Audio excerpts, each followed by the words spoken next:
Okay, so this video goes with section 4.5. We're dealing with exponential and logarithmic equations. So we're going to be solving equations using some logarithms in order to do that. Okay, so the first property that we want to talk about is that if two things are equal, x and y, of course, this comes with some restrictions that basically everything's got to be positive, and that b, the base, of course, has to not be 0 as well. So, it can't be 1 as well. So it's greater than 0, and base obviously can't be 1. Okay. So if two things are equal, x and y, so x equals y, then what we can do is we can take the log of both sides. We can take the log of x and the log of y. We can use any base we want. So log base b of x must equal log base b of y. And this goes both ways, right? So it's if and only if, which means it's a biconditional. So if we're given this, we could take away the logs, right? So log base b is equal to x. Log base b of x is equal to log base b of y, then x and y must be equal. So if you're given two things are equal, you can take the logs, or if two logs are equal, then you can set the arguments equal to each other, of course, making sure that the bases are the same. All right, so how can we use some of this to solve some equations? So we can see here we have solve this equation. 8 raised to the x power is equal to 21. Well, now, if 21 was something like 64 or 1 over 8, then we could figure out what I could raise 8 to make it equal to 64 or 1/8, right? So we could solve those kinds of things, but there is no nice number that I could raise 8 to make it equal to 21. So, so we can't really solve this equation because using our normal methods, because the exponent is where the variable is. So the variable is in the exponent. We don't have a way of pulling that variable in the exponent out of the exponent. Right? There's no way to make the bases the same. We've also kind of looked at things like that, right? We try to make the base the same. Can't do that.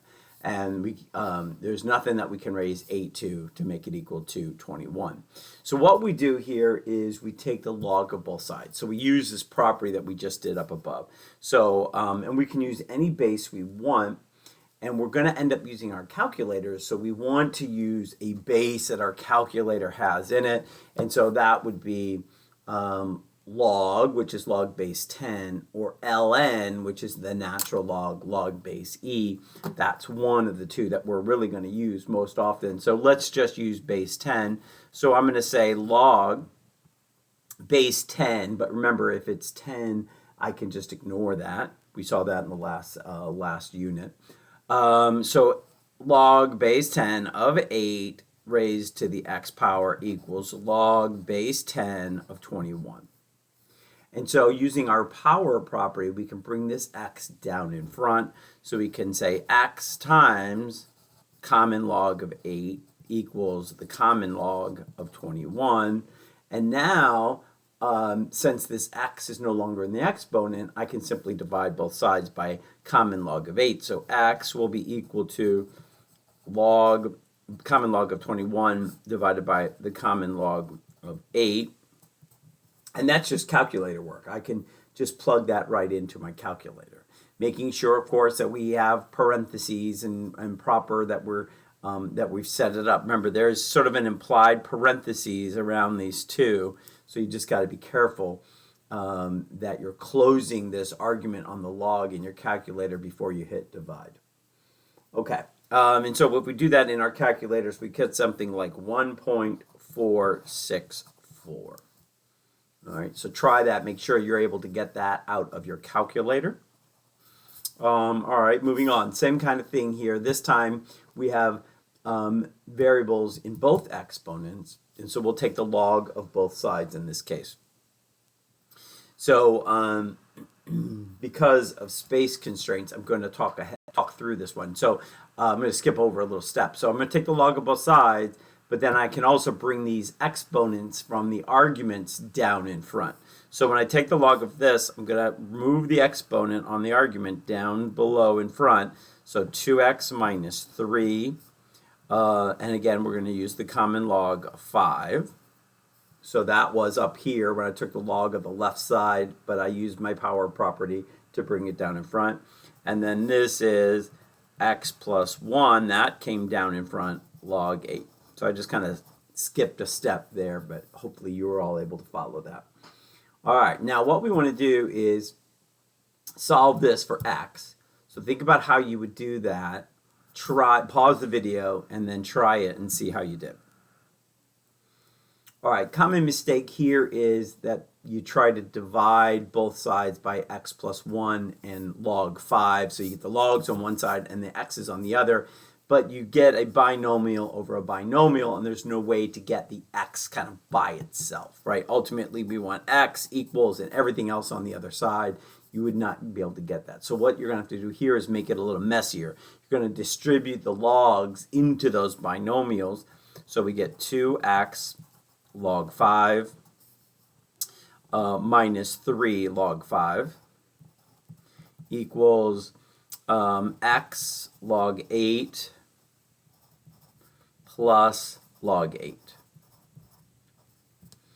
All right, and now anything with a variable goes to the left, anything without variables go to the right.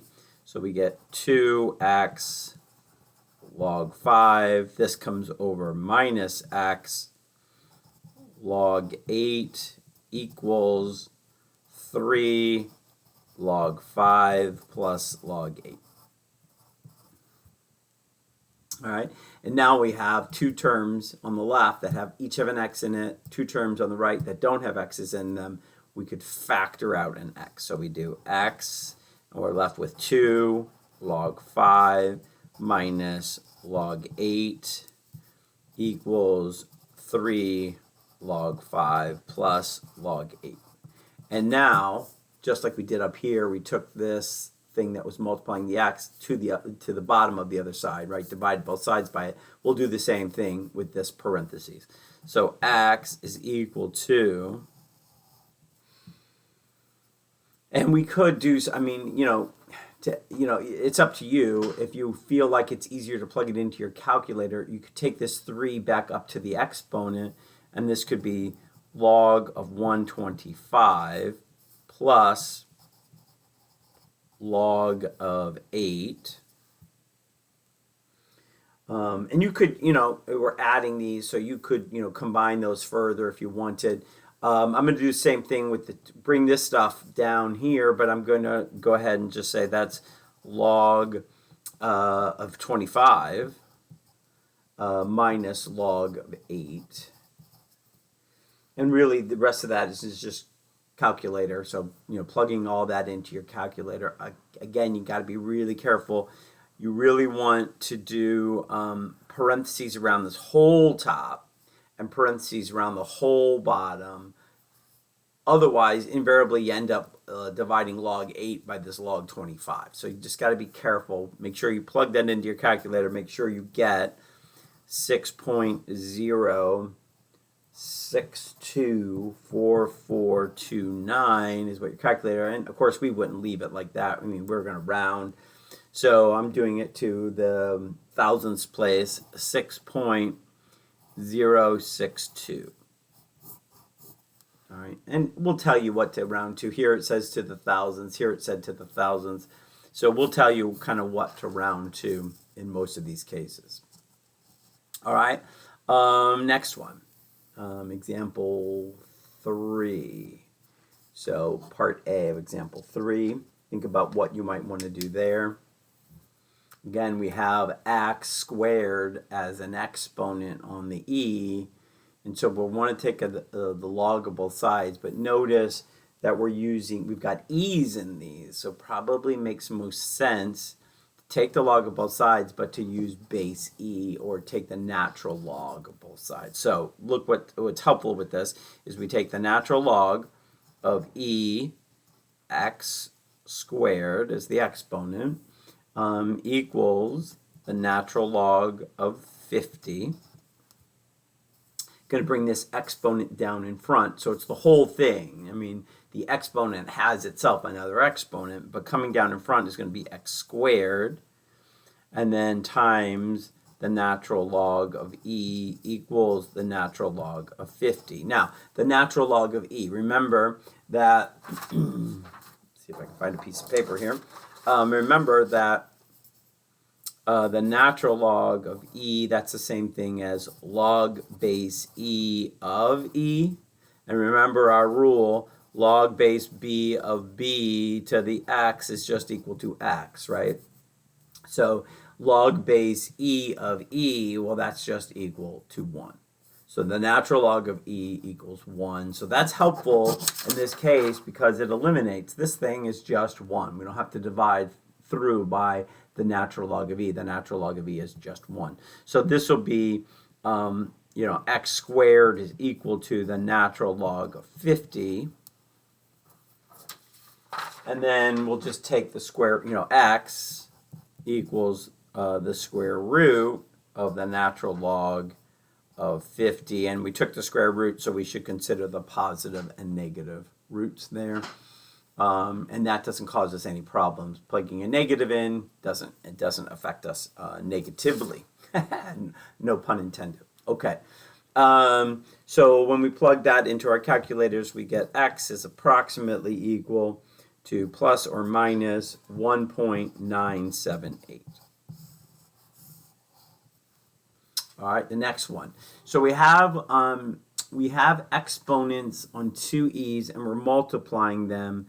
We don't want to take the natural log, or a log for that matter, of both sides when we have a product of two factors. We want to actually multiply those together. It just makes it so much easier. So we're going to first rewrite this as e raised to the, and remember what happens when we multiply bases, we add exponents. So that's going to be 5x minus 1 equals 5 times e.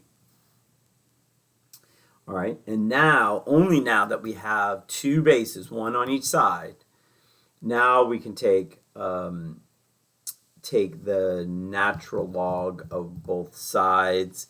I suppose we might just, I don't know,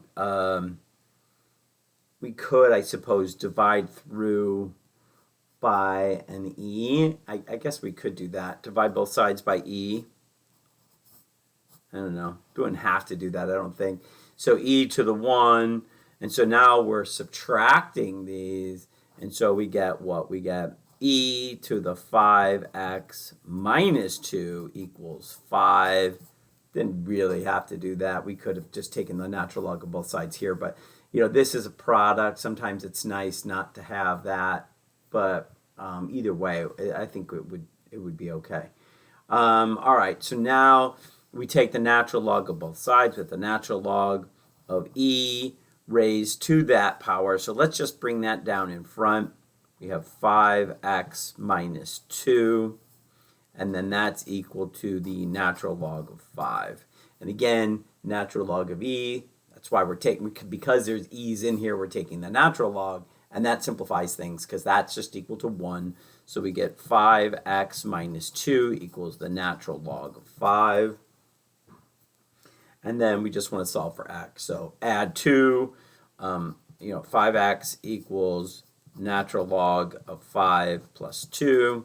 And then, of course, divide through by 5. So x is equal to the natural log of 5. And then plus 2. That's not part of the argument. If you want, you can kind of emphasize that by kind of putting parentheses around it.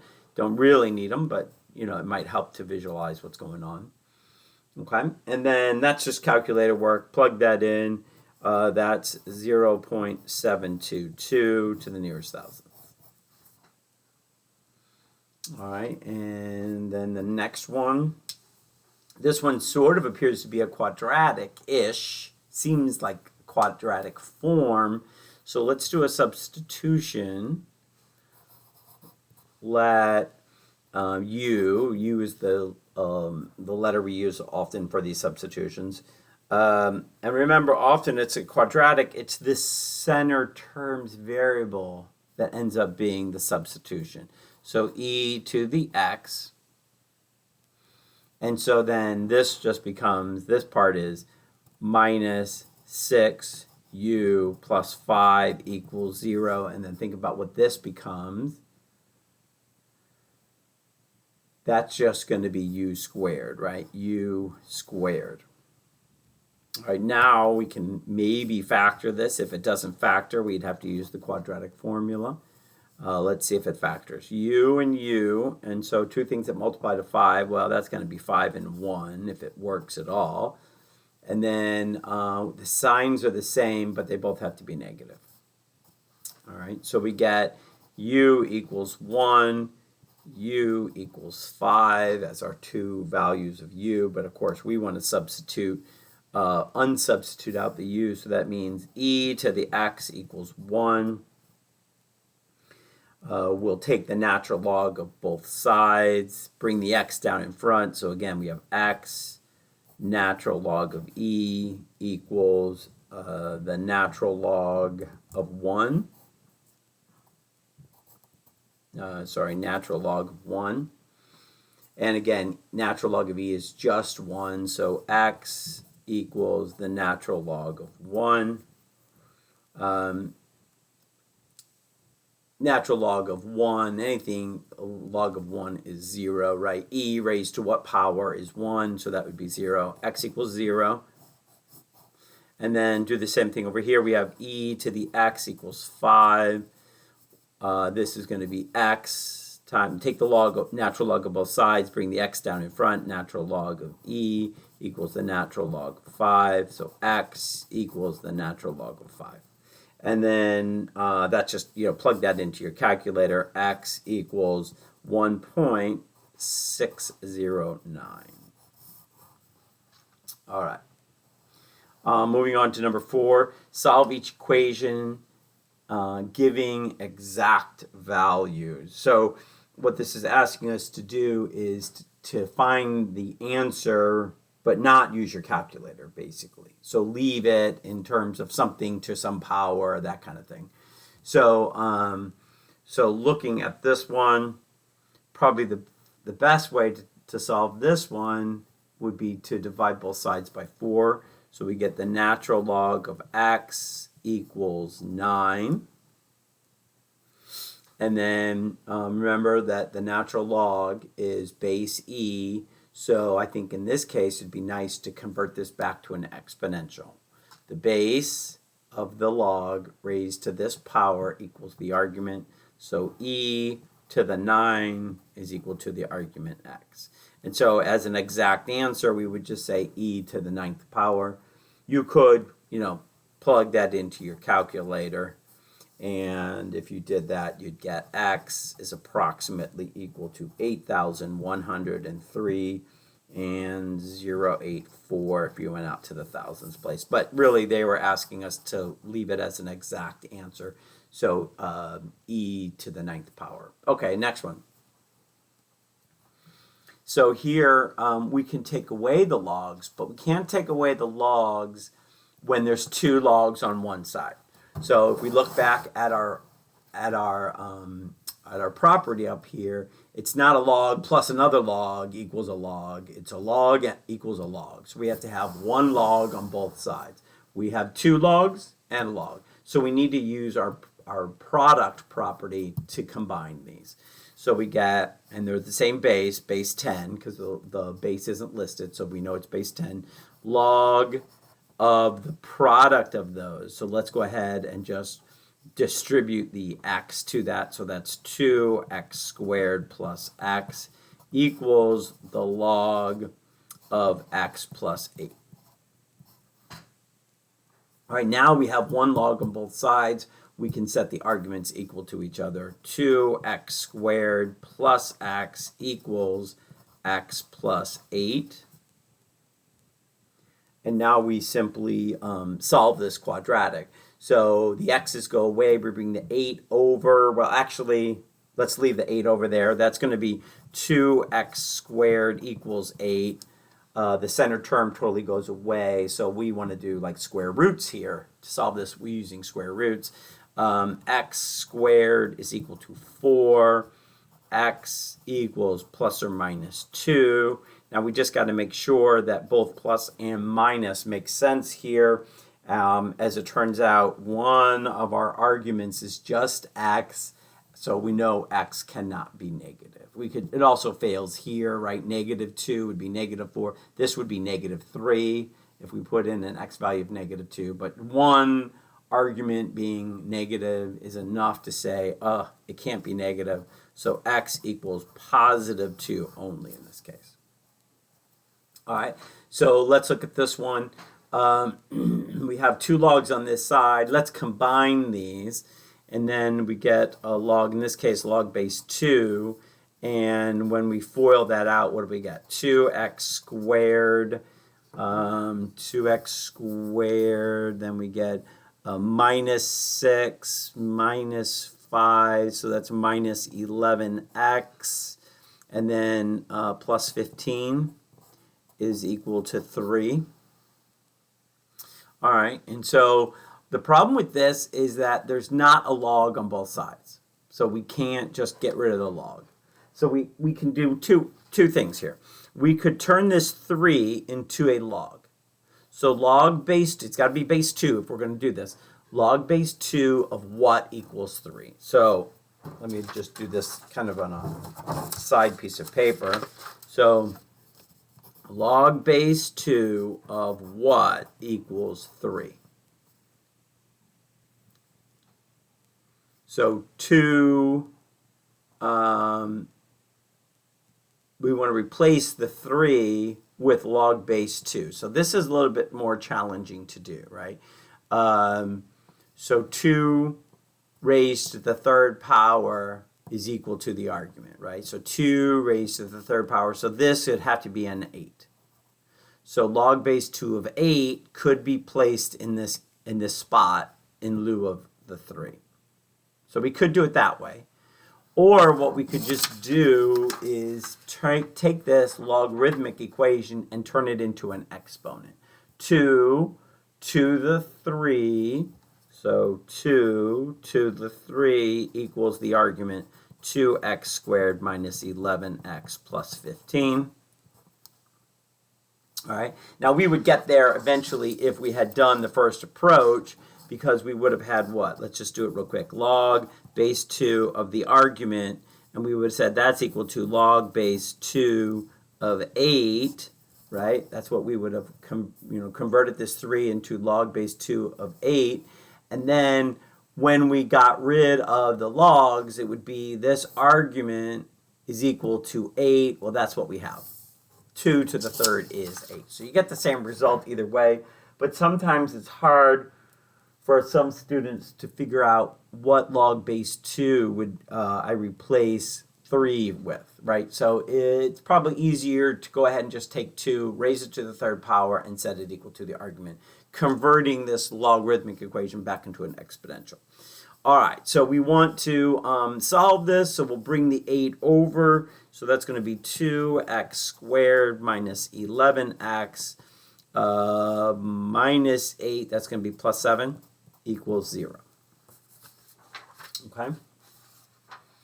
And then that does not factor, so we would end up using the quadratic formula. So x would equal, 11 plus or minus the square root of 11 squared, 121, minus 4 times 7 times 2. All over 2 times 2, which would be 4. Okay.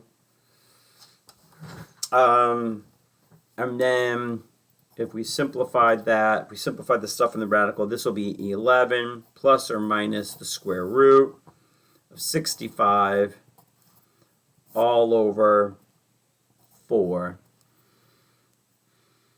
However, be careful.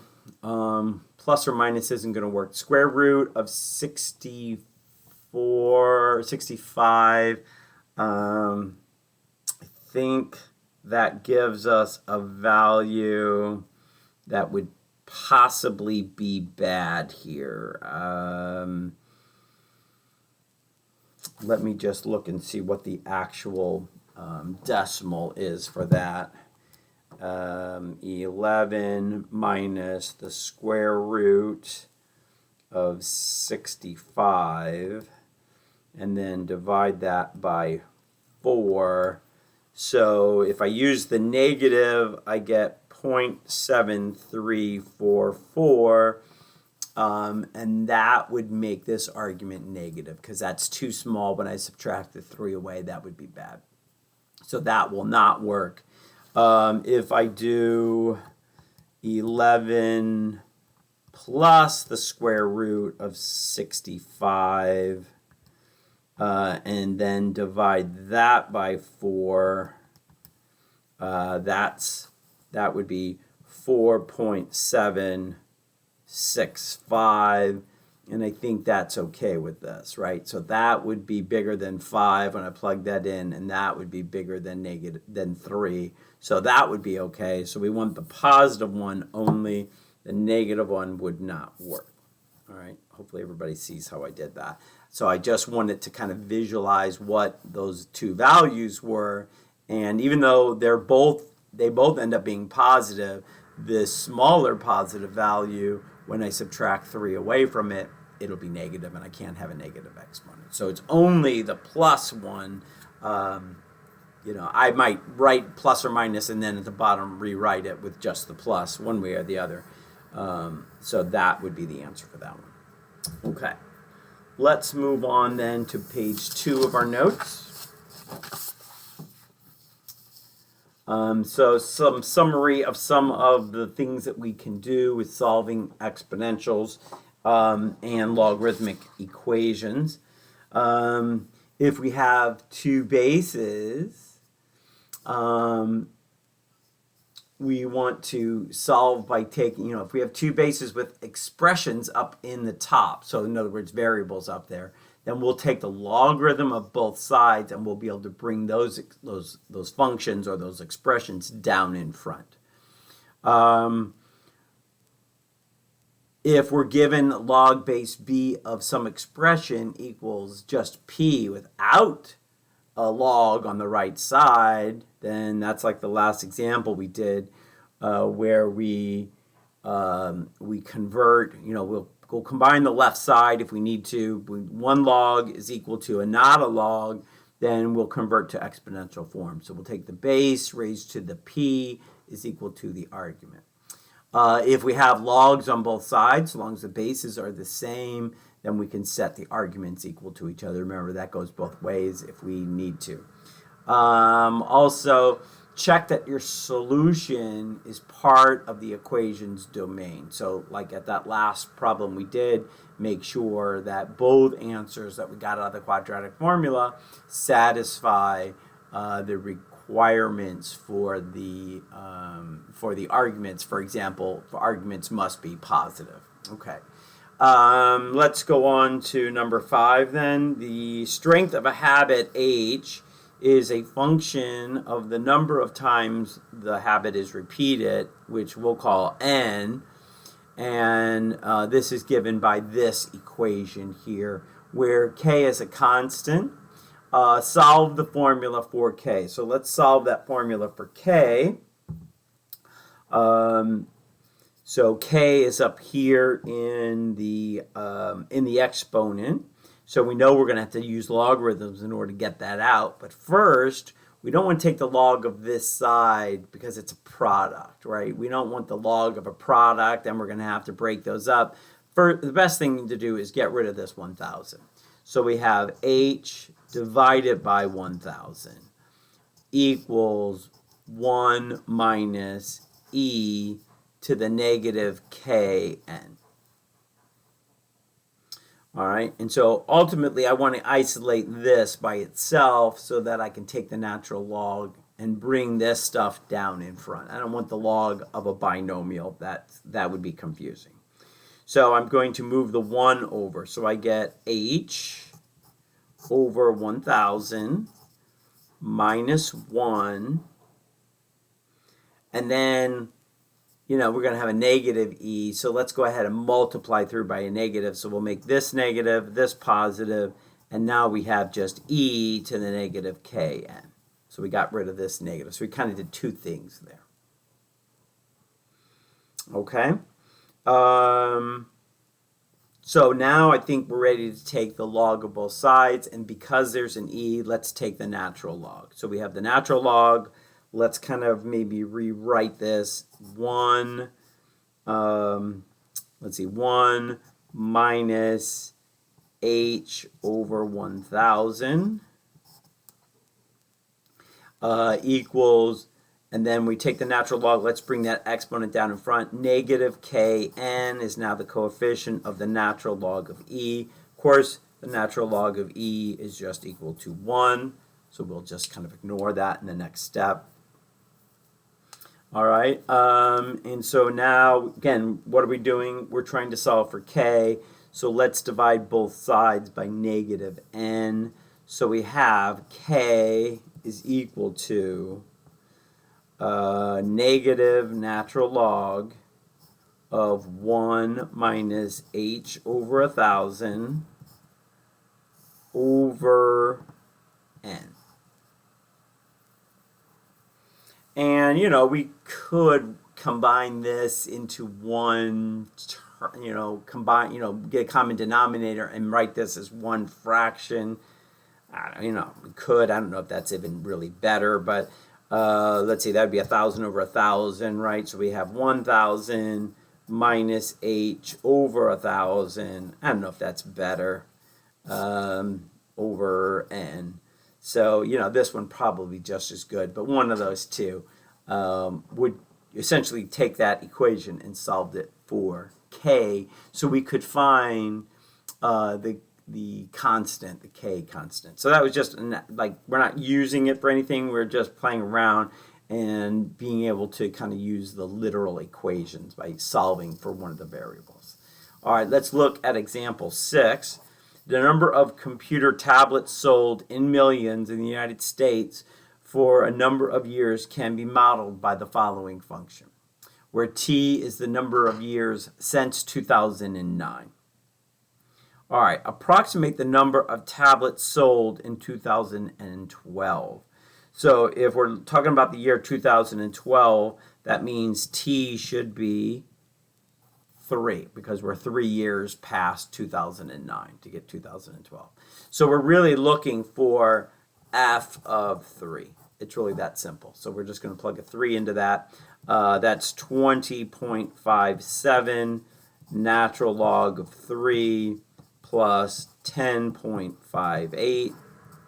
And we would then just plug that into our calculators. We get something like 33.178455. So approximately, I would say 33 million were sold according to our model in the year 2012. All right. Next, approximate when the number of tablets sold in the United States reaches 58 million.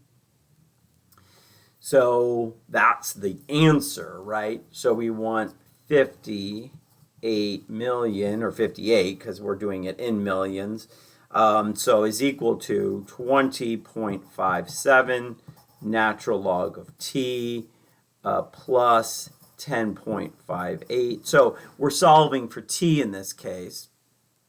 So the t is not an exponent, so we're not going to take the log of both sides in this case. We only do that when the variable, like we did up here, when the variable that we're trying to solve for is in the exponent. Here, t, we're solving for time, is not in the exponent, so we're not going to take a logarithm. We just want to get natural log of t by itself if we can. So first, let's subtract 10.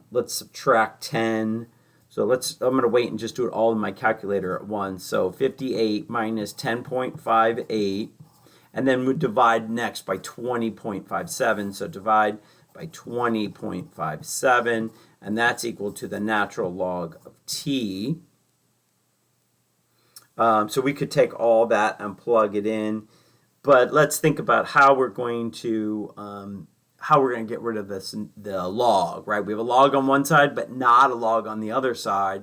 So this is the step 2 in that table up above. And what we want to do is raise the base. Remember, the base is e. E raised to this power is equal to t. All right, so so we could, I guess maybe it would be helpful to just plug all that into our calculator since we're going to use that as an exponent. So that's 2.305 298979. Your science teacher would have a fit if we kept all those decimal places in our answer, but that's what our calculator gives us. So let's leave that in our calculator. And so now we want to say e raised to that big huge number, 2.305298979, and that's equal to t, right? So the base e raised to this value equals the argument, which is the t. So we're using step 2 in our table up above to get this, and then that's just calculator work. We just plug that into our calculators, and that is equal to about 10 years. Let's see what exactly it is. I'm sure it's not exactly 10, but let's see.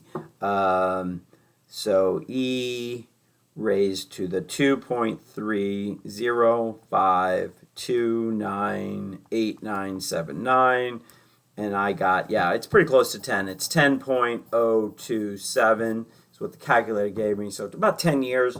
So that would be what?